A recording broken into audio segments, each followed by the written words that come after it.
I want to speak plainly about the moment that we are in and the actual crisis, not the manufactured one, that we are facing in this city and as a state and as a country. If it sounds to you like I am alarmist, that is because I am ringing an alarm. I love that line, by the way. I've started using that. People are afraid to speak negatively about the country. They're afraid to be doomsday people. They're afraid to sound like alarmists.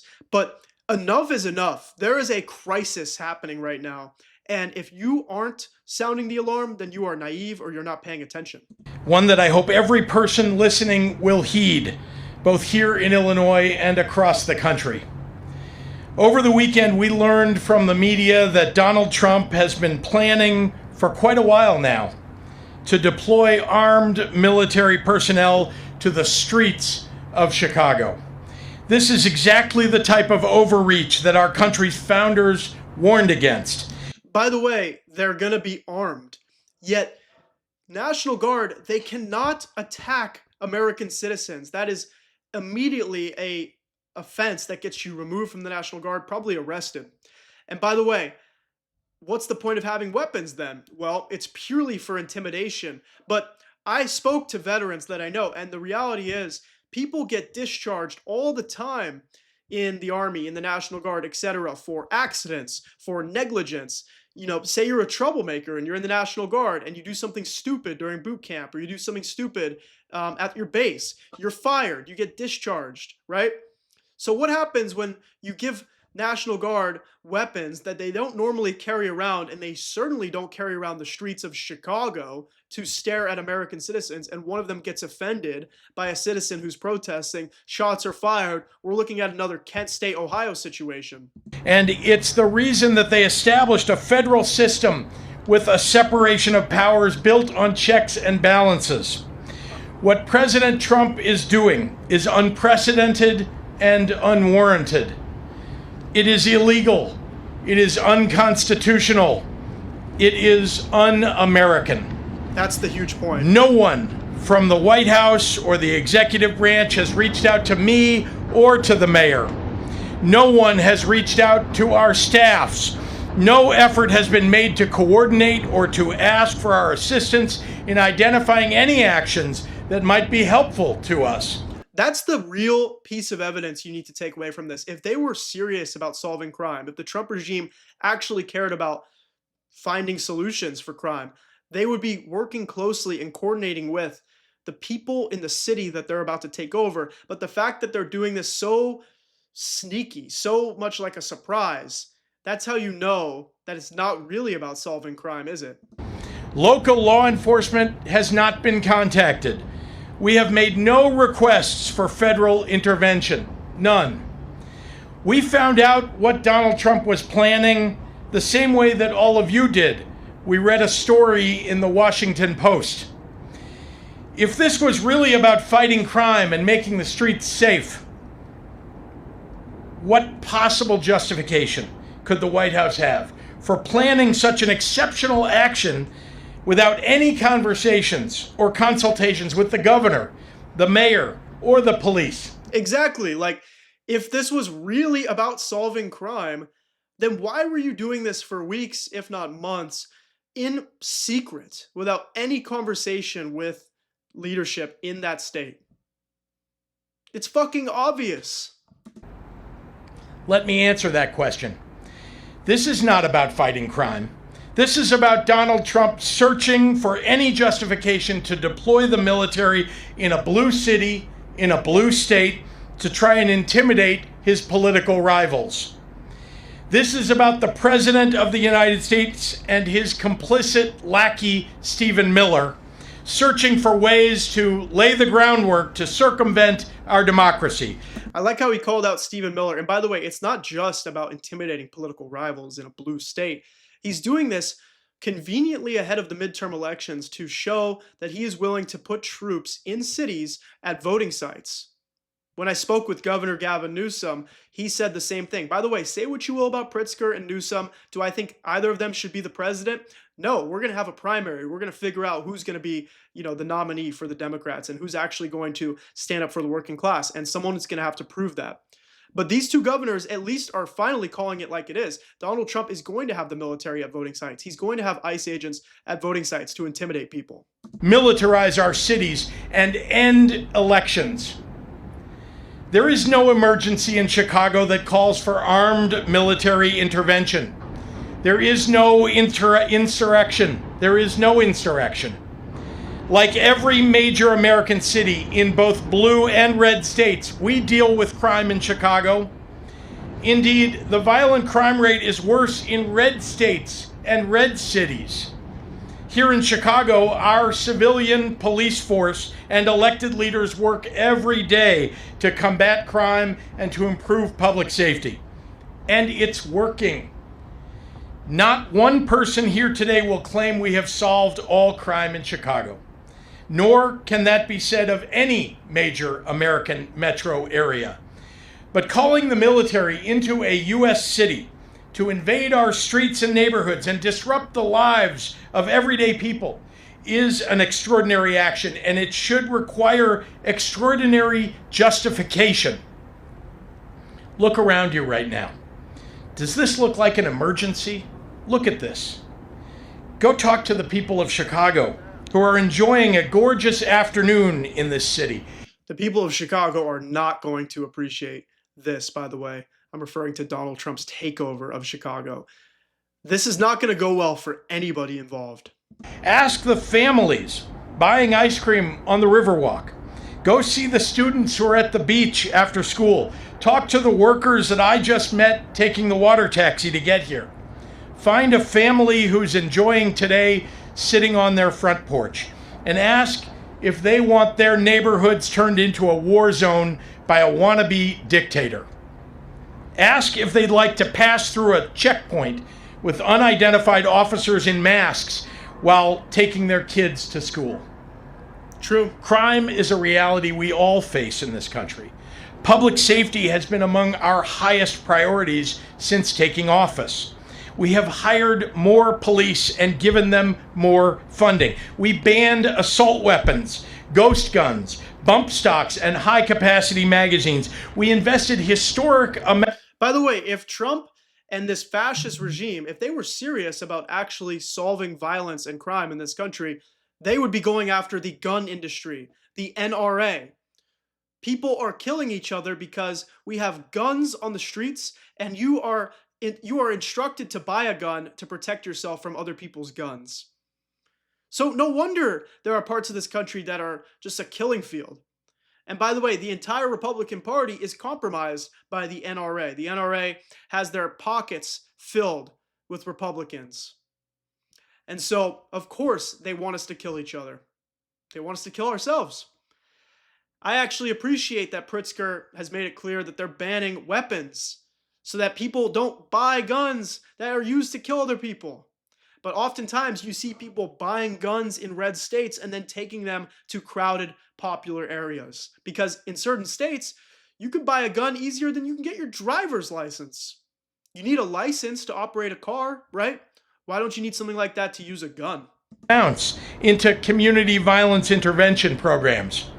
We listened to our local communities, to the people who live and work in the places that are most affected by crime, and asked them what they needed to help make their neighborhoods safer. Those strategies have been working. Crime is dropping in Chicago. Murders are down 32% compared to last year and nearly cut in half since 2021. Shootings are down 37% since last year and 57% from 4 years ago.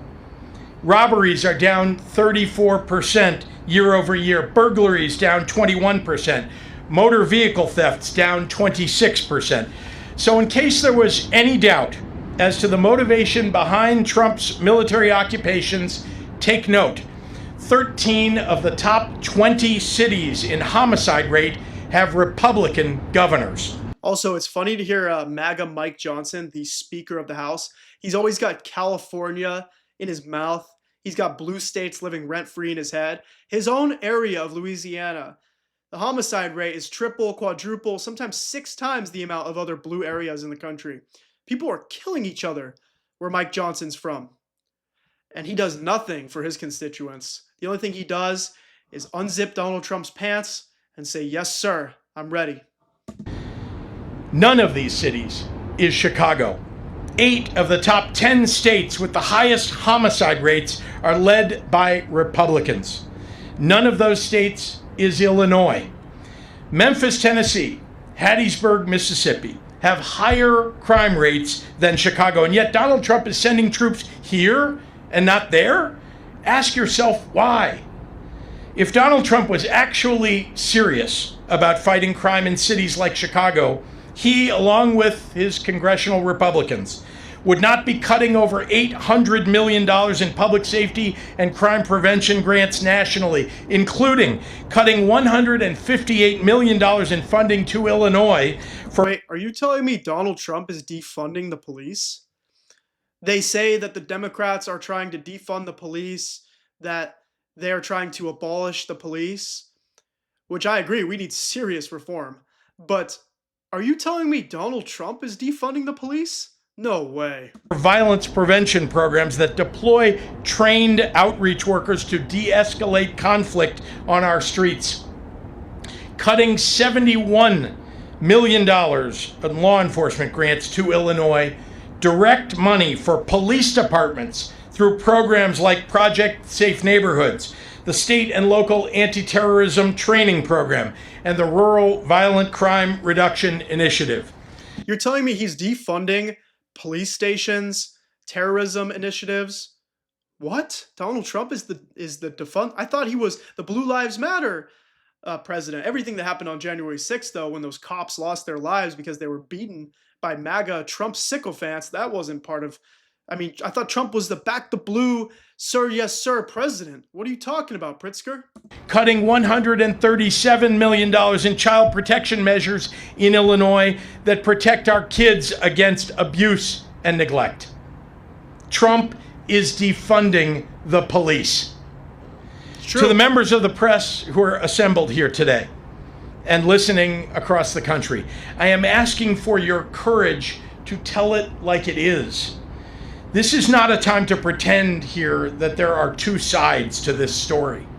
This is not a time to fall back into the reflexive crouch that I so often see, where the authoritarian creep by this administration is ignored in favor of some horse race piece on who will be helped politically by the president's actions.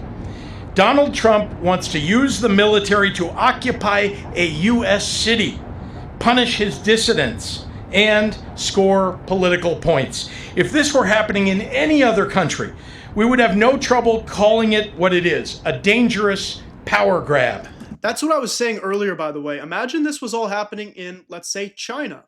Imagine we're watching on the news as we're seeing Chinese cities get taken over by the Chinese military, and masked agents in China are rounding up anybody that speaks Japanese, let's say. Maybe they look slightly different. I'm saying as opposed to undocumented migrants here in the US. They're going after migrants in China, and they're throwing them into vans. And tourists are getting caught up in that. And Chinese citizens are getting caught up in that.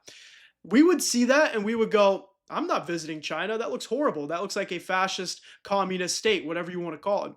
But here in the US, because Trump supporters love being dominated by their daddy Trump, and they love submitting to Donald Trump, they love it. They're like, Donald Trump's cleaning up the cities. In reality, right now, Democrats are already shifting to the right. They're already saying that they're falling into a trap, that Donald Trump is making them look like they're, pro-crime. And so therefore they need to kiss Trump's ass, and they need to become law and order governors. I'm glad at least Pritzker and Newsom are saying, fuck that. We're not falling for this bullshit again. And we aren't going to let you just walk all over our cities, because hopefully by doing this, the people of Chicago will be like, yeah, we appreciate that. We don't want Donald Trump coming in here and ruining our weekend. Look at the people assembled before you today, behind me. This is a full cross-section of Chicago's leaders from the business world, the faith community, law enforcement, education, community organizations, and more.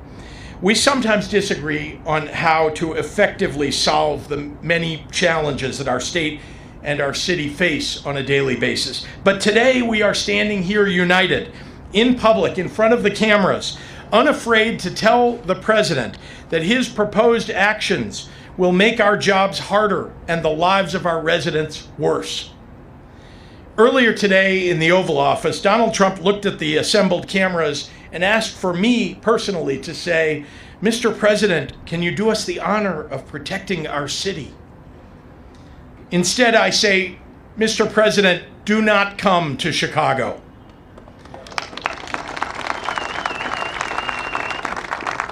Man, that's good right there. That feels good. That feels good. Don't fucking lay one hand on any Chicagoan, because what's going to happen is Chicago could turn into a full-blown riot, because the people of Chicago stand up for their city, they stand up for themselves, and they know that this is the land of Lincoln. This is not Donald Trump's playground. You are neither wanted here nor needed here.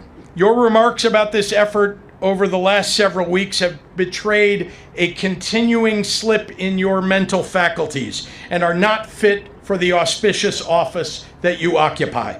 Most alarming, you seem to lack any appropriate concern as our commander-in-chief for the members of the military that you would so callously deploy as pawns in your ever more alarming grabs for power. That's a really good point, and I think, saying that a little bit more succinctly is a great thing for Democrats. Donald Trump is disrespecting the military. He is literally throwing National Guard troops into a situation that they never trained for. This is not what they signed up for. And he's throwing them out there into an environment where they're going to get spit on. They're going to get treated like crap. Unfortunately, people are going to treat these troops badly. The troops, they didn't volunteer to be there. Most of them don't want to be there. They could get fired, though, if they say no, and their lives could be ruined, and their families' lives could be ruined. So they're just doing their job. It's unfortunate that that's the situation that's been enabled. That's the system that they're in. But they will take the blame for it, even though it's Donald Trump's fault. And Donald Trump has shown no regard for these people's lives. Just this morning, we saw National Guard picking up trash in DC. There's literally nothing for them to do. They're picking up trash. What are they, your fucking garbage men and women? What the fuck is this? As a governor, I've had to make the decision in the past to call up members of the National Guard into active service. And I think it's worth taking a moment to reflect on how seriously I take that responsibility and on the many things that I consider before asking these brave men and women to leave their homes and their communities to serve in any capacity for us. As I've said many times in the past, members of the National Guard are not trained to serve as law enforcement. They are trained for the battlefield, and they're good at it. They're not trained to arrest people and read them their Miranda rights. They did not sign up for the National Guard to fight crime. And when we call them into service, we are reaching into local communities and taking people who have jobs and families away from their neighborhoods and the people who rely upon them. It is insulting to their integrity and to the extraordinary sacrifices that they make to serve in the Guard, to use them as a political prop, where they could be put in situations where they will be at odds with their local communities, the ones that they seek to serve. I know Donald Trump doesn't care about the well-being of the members of our military, but I do, and so do all the people standing here. So let me speak to all Illinoisans and to all Chicagoans right now. Hopefully the president will reconsider this dangerous and misguided encroachment upon our state and our city's sovereignty. Hopefully rational voices. It's funny that the party of states' rights, the party of small government, has become the biggest fucking government of all time. And saying they're for states' rights was only convenient for them when it comes to getting elected. But now, this is an authoritarian government. They are literally trying to take over cities and states. It's here. If there are any left inside the White House or the Pentagon, will prevail in the coming days. If not, we are going to face an unprecedented and difficult time ahead. But I know you, Chicago, and I know you are up to it. When you protest, do it peacefully. Be sure to continue Chicago's long tradition of nonviolent resistance. Remember that the members of the military and the National Guard who will be asked to walk these streets are, for the most part, here unwillingly. And remember that they can be court-martialed and their lives ruined if they resist deployment. Look to the members of the faith community standing behind me today for guidance on how to mobilize. To my fellow governors across the nation who would consider pulling your National Guards from their duties at home to come into my state against the wishes of its elected representatives and its people, you would be failing your constituents and your country. Cooperation and coordination between our states is vital to the fabric of our nation, and it benefits us all. Somebody had a really good idea I was hearing the other day where major blue state governors should form a pact where they pretty much all resist working with the federal government, and blue states just start making their own trade deals and their own negotiations, and they all withhold funding from the federal government. They all do business together. They all, share resources, etc. And there could be like a network of blue states. That would lead to a cold civil war, but it might be necessary. And I would at least like to hear Pritzker start talking about redistricting Illinois, because if California's doing it and New York's doing it, Illinois better be ready to do the same. Any action undercutting that and violating the sacred sovereignty of our state to cater to the ego of a dictator will be responded to. The state of Illinois is ready to stand against this military deployment with every peaceful tool we have. We will see the Trump administration in court. We will use every lever at our disposal to protect the people of Illinois and their rights. Finally, to the Trump administration officials who are complicit in this scheme, to the public servants who have forsaken their oath to the Constitution to serve the petty whims of an arrogant little man, to any federal official, well, the loop, it's probably like the red line, who would come to Chicago and try to incite my people into violence as a pretext for something darker and more dangerous, we are watching and we are taking names. This country has survived darker periods than the one that we're going through right now, and eventually the pendulum will swing back. I agree. Maybe even next year. Donald Trump has already shown himself to have little regard for the many acolytes that he has encouraged to commit crimes on his behalf. You can delay justice for a time, but history shows you cannot prevent it from finding you eventually. I agree. I think justice is going to be served in a big way. I really hope that Donald Trump and everybody else, they end up in some of these concentration camps that Trump has built. That would be the greatest victory of all. If you hurt my people, nothing will stop me, not time or political circumstance, from making sure that you face justice under our constitutional rule of law. As Dr. King once said, the arc of the moral universe is long, but it bends toward justice. Humbly, I would add, it doesn't bend on its own. History tells us we often have to apply force needed to make sure that the arc gets where it needs to go.